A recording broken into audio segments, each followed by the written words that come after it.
This is Astrid with Kanen coffee. I have this Marzocco GS3.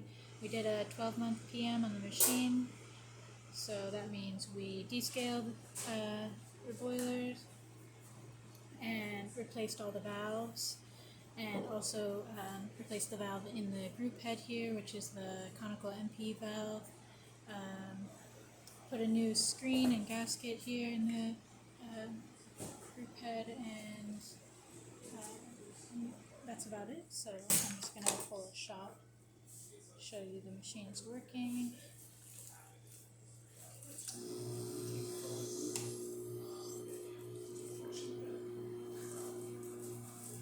So you can see, hopefully, that we're at about 9 bars there.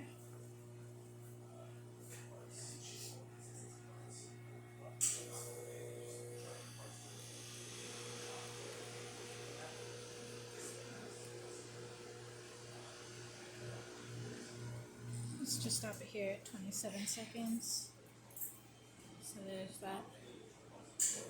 And I'll show you the steam. Really nice, strong steam power.